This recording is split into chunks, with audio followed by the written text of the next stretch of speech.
Assalamualaikum warahmatullahi wabarakatuh. Kembali lagi di channel Maula.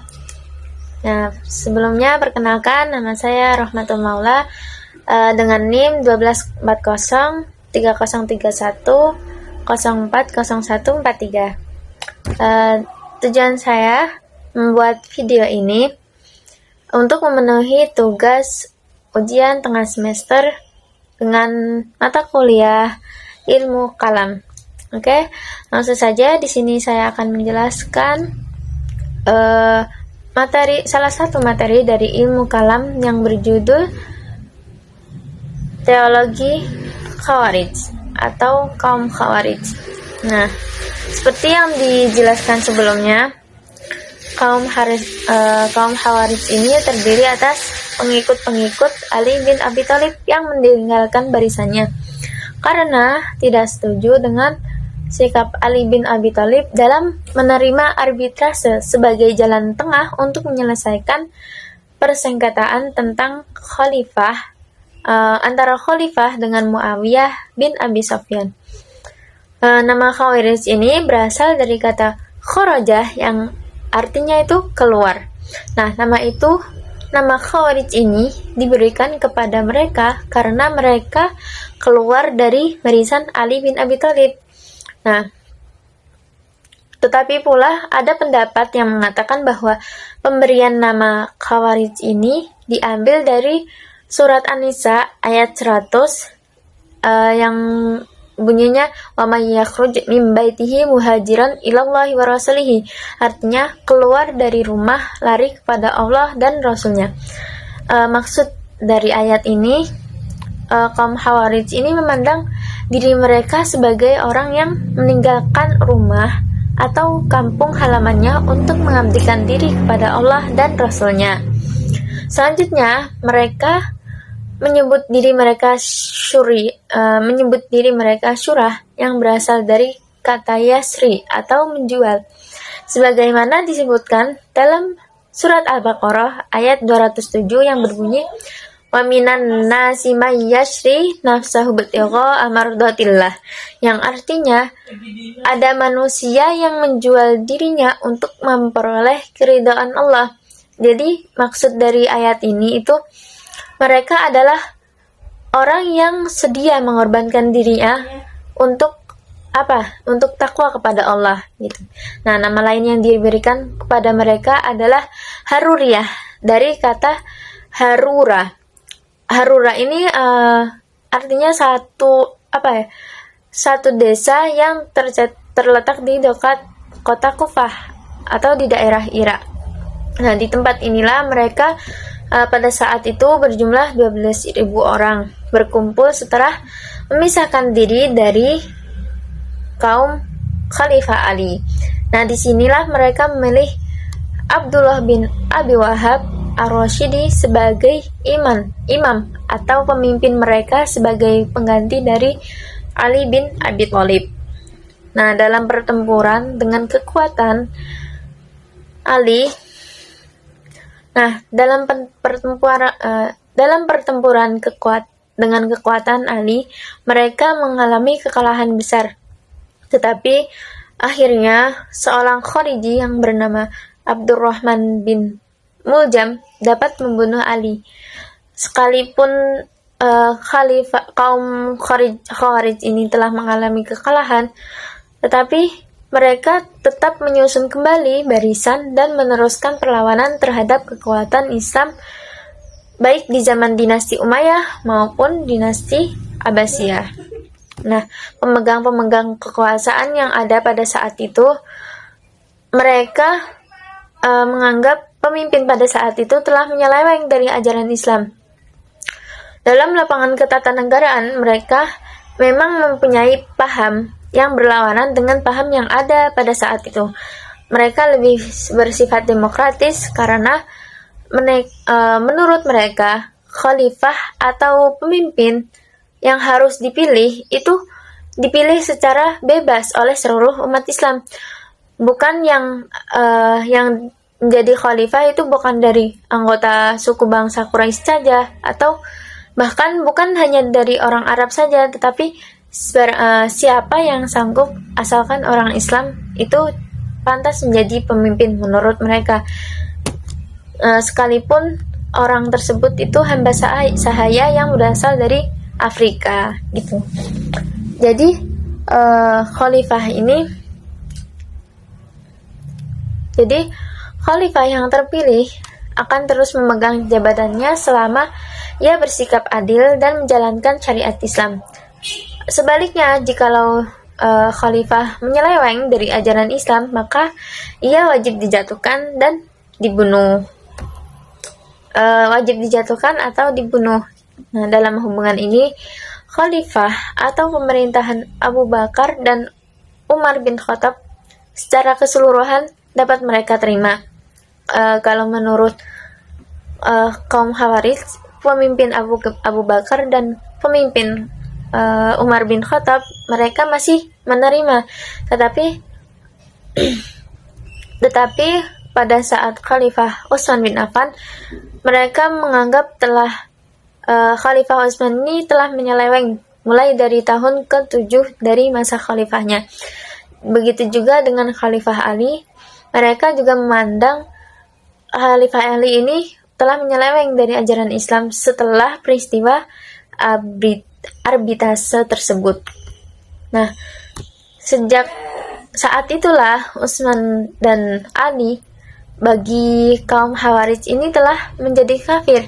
Demikian pula halnya dengan Muawiyah, Amr bin As, Abu Musa al-Asy'ari, serta semua orang yang mereka anggap telah menyeleweng dari ajaran-ajaran Islam. Di sini kaum Khawarij ini memasuki persoalan-persoalan kafir. Mereka kayak mengelompokkan siapakah yang disebut kafir dan keluar dari Islam, dan siapakah yang disebut mukmin tetap berada di dalam Islam, dalam artian tuh tidak murtad gitu. Dan pendapat tentang siapa saja yang sebenarnya masih dalam Islam dan menjadi kafir, serta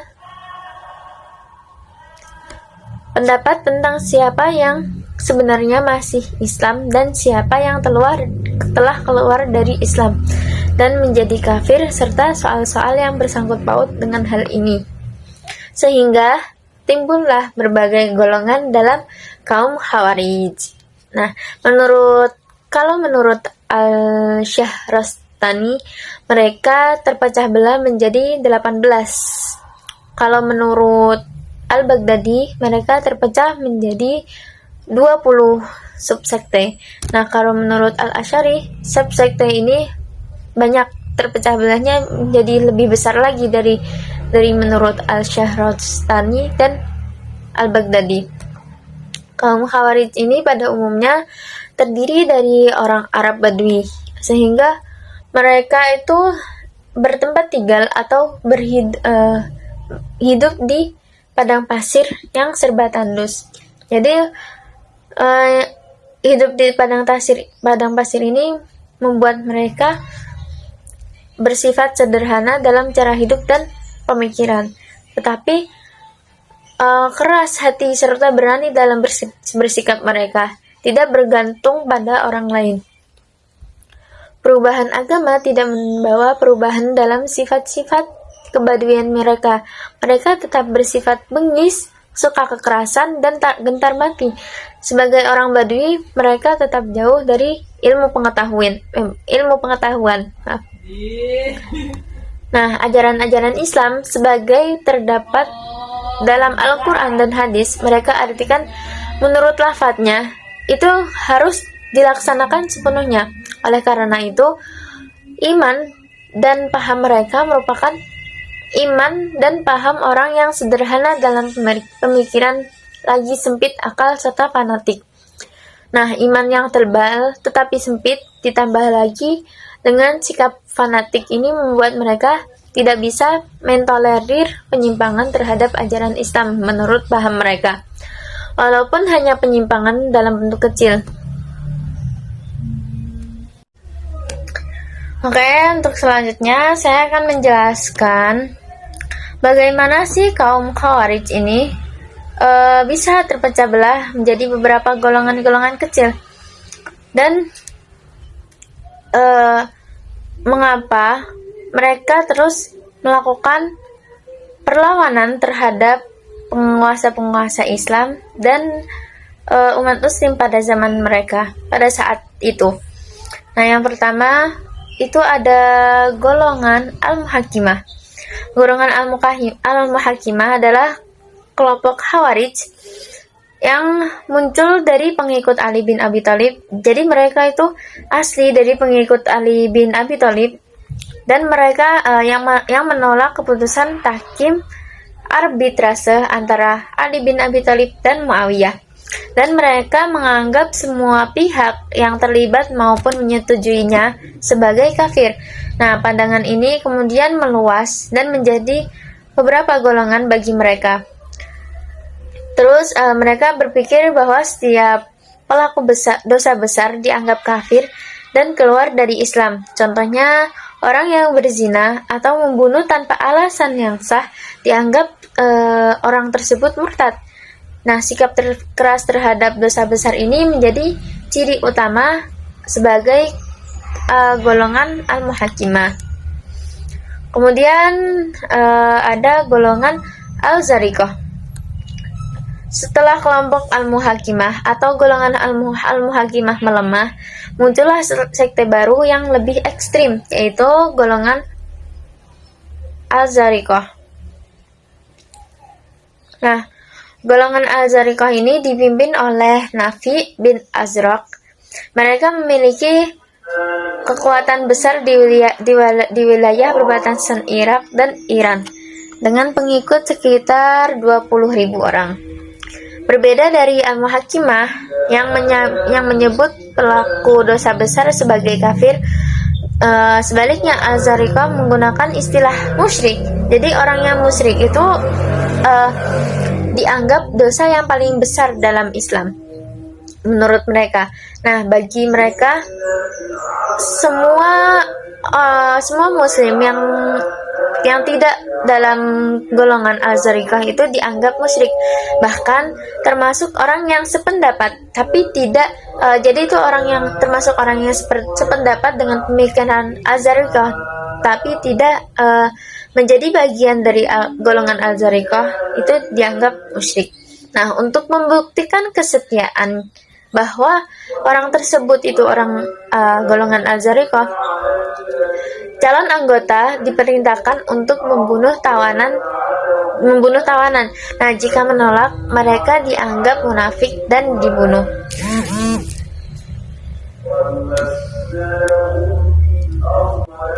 Nah, lebih ekstrimnya lagi, wanita dan anak-anak dari kelompok yang tidak masuk dari golongan dari kelompok Al-Zariqah ini juga dianggap halal darahnya untuk dibunuh. Nah, mereka menganggap bahwa hanya wilayah mereka lah yang menjadi negeri Islam. Jadi jika sedangkan daerah lain itu tidak dianggap mereka, bahkan mereka menganggap daerah lain itu negeri yang kafir dan wajib diperangi. Oleh karena itu, Al-Zariqah dikenal sebagai sekte atau golongan Khawarij yang paling radikal dan keras. Selanjutnya ada golongan An-Najdat. Untuk golongan An-Najdat, golongan ini dipimpin oleh Najdah bin Amir Al-Hanafi. Najdah bin Amir Al-Hanafi ini berasal dari Yamamah. Awalnya pengikut An-Najdah ini ingin bergabung dengan Al-Zariqah, tetapi mereka tidak setuju dengan pandangan ekstrim, seperti menganggap orang Islam yang tidak berhijrah sebagai musyrik dan memperbolehkan pembunuhan terhadap wanita serta anak-anak mereka, anak-anak yang dari anak-anak yang memisahkan diri dari golongan Zariqah. Nah, kemudian Najdah diangkat sebagai pemimpin oleh kelompok yang dipimpin oleh Abu Fudaik dan Rashid Atawil. Najdah berpendapat bahwa pelaku dosa besar hanya kafir jika berada di luar golongannya, sedangkan pengikutnya yang berdosa akan disiksa, tetapi tidak kekal di dalam neraka. Dosa kecil menurutnya bisa menjadi dosa besar bisa dilakukan terus-menerus. Nah, dalam pandangan keagamaannya, Najdah menekankan bahwa kewajiban utama seorang muslim hanyalah mengenal Allah, para rasul, larangan membunuh sesama muslim, dan mempercayai adanya wahyu dari Allah. Selain itu, hal-hal lain tidak wajib diketahui, dan kesalahan mereka, ketidaktahuan bisa dimaafkan. Nah, dalam bidang politik, Najdah berpandangan bahwa keberadaan imam hanya diperlakukan bila membawa kemaslahatan, sebab manusia pada dasarnya bisa hidup tanpa pemimpin. Nah, pandangan ini mirip dengan konsep komunisme tentang masyarakat tanpa negara. Golongan Najdah juga dikenal sebagai pelopor ajaran taqiyah, yaitu menyembunyikan keyakinan untuk keselamatan diri, baik melalui ucapan maupun tindakan. Nah, namun terjadi perpecahan internal karena ketidaksetujuan sebagian pengikut terhadap ajaran Najdah dan masalah pembagian harta rampasan perang. Akibat konflik tadi, Najdah akhirnya dibunuh oleh pengikutnya sendiri, yaitu Abu Fudaik dan Rashid At-Tawil. Selanjutnya ada golongan Al-Jaridah. Selanjutnya adalah golongan Al-Jaridah. Golongan ini merupakan kelompok Khawarij yang dipimpin oleh Abdul Karim bin Al-Ajrad. Beliau seorang murid dari Atiyah Al-Hanafi. Dibandingkan dengan sekte kelompok Khawarij lainnya, mereka tergolong lebih moderat dan lunak. Nah, berbeda dengan kelompok ekstrim seperti golongan Al-Zariqah dan An-Najdah. Jadi Al-Ajariyah, golongan Ajaridah ini tidak mewajibkan hijrah ke wilayah mereka. Hijrah dianggap sebagai perbuatan baik, tetapi jika tidak hijrah tidak apa-apa karena bukan kewajiban agama. Karena itu orang yang tidak berhijrah tidak dianggap kafir. Mereka juga memiliki pandangan yang lebih manusiawi. Jadi anak-anak tidak dianggap dosa atau musyrik karena kesalahan orang tuanya. Selain itu, mereka hanya memperbolehkan harta orang yang terbunuh dalam perang sebagai rampasan. Tidak seluruh harta itu seluruh harta musuh seperti golongan lain.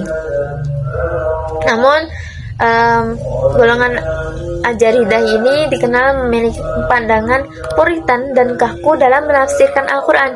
Mereka menolak surah Yusuf karena dianggap mengandung kisah cinta yang tidak pantas yang berada dalam kitab suci. Nah, seperti kelompok Khawarij lainnya, Al-Jaridah pun terpecah menjadi beberapa sekte kecil seperti Al-Maimunah dan Al-Hamziyah yang berpendapat bahwa manusia berkuasa penuh atas perbuatannya. Jadi golongan Maimunah dan Hamziyah ini berpaham Qadariyah. Sedangkan golongan lain yaitu Asy-Syu'aibiyah dan Al-Hazimiyah, mereka berpendapat sebaliknya dari golongan Al-Maimunah dan Hamziyah ini, bahwa semua perbuatan manusia berasal dari kehendak Allah. Selanjutnya ada golongan Al-Sufriyah. Nah, golongan ini salah satu cabang dari golongan Khawarij seperti golongan yang lainnya yang dipimpin oleh Ziyad bin Al-Asfar. Golongan ini memiliki pandangan yang mirip dengan Al-Zariqah, tetapi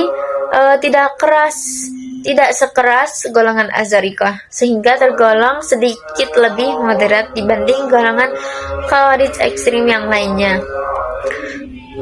Perbedaan moderatnya terletak pada beberapa hal, yaitu perbedaannya yaitu yang pertama ada hijrah tidak wajib.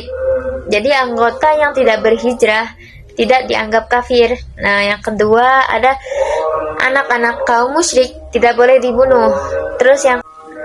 Selanjutnya ada golongan as-sufriyah. Golongan sufriyah ini dipimpin oleh Ziyad bin al-Asfar. Kelompok ini memiliki pandangan yang sedikit mirip dengan Az-Zarikah, tetapi tidak sekeras golongan Az-Zarikah. Sehingga tergolong sedikit lebih moderat dibanding golongan Khawarij ekstrim lainnya. Kalau perbedaan moderat mereka tampak dalam beberapa hal sebagai berikut, yaitu yang pertama, golongan ini tidak wajib hijrah. Jadi anggota yang tidak hijrah tidak dianggap kafir. Yang kedua, anak-anak kaum musyrik tidak boleh dibunuh. Yang ketiga, ada dosa besar dibedakan menjadi dua jenis dosa, yaitu yang pertama ada dosa yang hukumannya berada di duniawi seperti membunuh, berzina, tapi tidak menyebabkan kekafiran. Yang kedua, dosa yang kedua ini dosa tanpa hukuman duniawi seperti meninggalkan sholat dan puasa. Meninggalkan sholat dan puasa ini bisa menjadi penyebab orang tersebut kafir. Yang keempat dari perbedaan moderat dari golongan yang lainnya, yaitu ada wilayah kaum muslim yang berbeda pandangan tidak dianggap darul al-warhab atau tidak dianggap wilayah musuh. Sehingga tidak boleh diperangi kecuali pasukan pemerintah. Anak-anak dan perempuan tidak boleh dijadikan tawanan. Yang kelima, mereka membagi kufur menjadi dua jenis. Yang pertama itu ada kufur bi ingkar an-ni'mah. Jadi yang pertama itu mengingkari nikmat Allah, itu kufur. Yang kedua, kufur bi ingkar ar-rububiyah, mengingkari keberadaan Tuhan. Jadi artinya itu tidak semua orang yang kafir dianggap keluar dari Islam. Jadi kufur tadi itu mereka menganggap membagi kufur itu menjadi dua jenis, ya, mengingkari nikmat Allah dan mengingkari keberadaan Tuhan. Selain itu, mereka memiliki pandangan khusus, paham ajaran taqiyah, menyembunyikan iman hanya boleh dilakukan secara lisan, tidak secara perbuatan. Namun demi keselamatan diri, perempuan muslim boleh menikah dengan lelaki kafir jika berada di wilayah non-Islam. Jadi lebih singkatnya itu, golongan as-sufriyah ini tetap termasuk kelompok Khawarij, tetapi memiliki pandangan yang lebih rasional dan toleran dibanding golongan-golongan yang lain yang lebih ekstrim. Selanjutnya ada golongan al-ibadiyah. Al-ibadiyah ini juga golongan yang paling moderat dibanding kelompok yang lainnya. Nama mereka berasal dari Abdullah bin Ibad yang memisahkan diri dari kelompok ekstrim Az-Zarikah sekitar tahun 686 Masehi. Jadi Abdullah bin Ibad ini tadinya termasuk dalam golongan Az-Zarikah, tetapi dia memisahkan diri dan kemudian mendirikan golongan Al-Ibadiyah ini. Sikap moderat mereka tampak dari beberapa ajaran penting. Yang pertama ada sesama muslim yang berbeda paham tidak disebut mukmin maupun musyrik, tetapi kafir dalam arti tidak iman penuh, bukan keluar dari Islam. Hubungan perkawinan, warisan, dan syahadat mereka tetap sah dan haram membunuhnya. Yang kedua, wilayah kaum muslim yang berbeda pandangan disebut Darut Tauhid, wilayah orang yang mengesahkan Allah, dan juga tidak boleh diperangi. Yang boleh diperangi hanyalah markas pemerintahan zalim atau ma'askar pemerintah.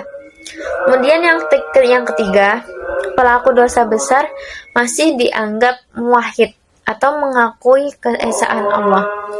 Bukan mukmin yang sempurna, tetapi juga tidak kafir dalam agama. Dalam artian berarti bukan murtad atau keluar dari Islam. Kemudian yang keempat ada Jadi dalam perang itu hanya senjata dan kuda yang boleh dijadikan rampasan. Harta seperti emas, perak harus dikembalikan kepada pemiliknya. Nah, karena pemahaman yang damai dan rasional ini, Abdullah bin Ibad menolak bergabung dengan pemberontakan Khawarij yang ekstrim terhadap pemerintah Bani Umayyah, dan bahkan menjalin hubungan baik dengan Khalifah Abdul Malik bin Marwan, pemimpin Bani Umayyah. Penerusnya Jabir bin Zaid al-Zaidi juga dikenal menjalin hubungan baik dengan Al-Hajjaj, meski gubernur itu keras terhadap Khawarij radikal. Nah, sikap moderat yang adaptif inilah menjadi Al-Ibadiyah tetap bertahan hingga kini, tidak seperti kelompok Khawarij yang lain yang punah. Dan saat ini pengikut Al-Ibadiyah masih ada di wilayah Zanzibar, Afrika Utara, Oman, dan Arab Selatan. Jadi golongan Al-Ibadiyah ini adalah golongan yang masih ada sampai saat ini, dan golongan tersebut bersikap moderat yang menolak kekerasan dan takfiri, menekankan toleransi sesama muslim, serta menolak ajaran ekstremisme. Karena pandangannya yang seimbang ini, mereka menjadi satu-satunya. Jadi ya, menjadi salah satu cabang Khawarij yang masih eksis, masih ada sampai sekarang.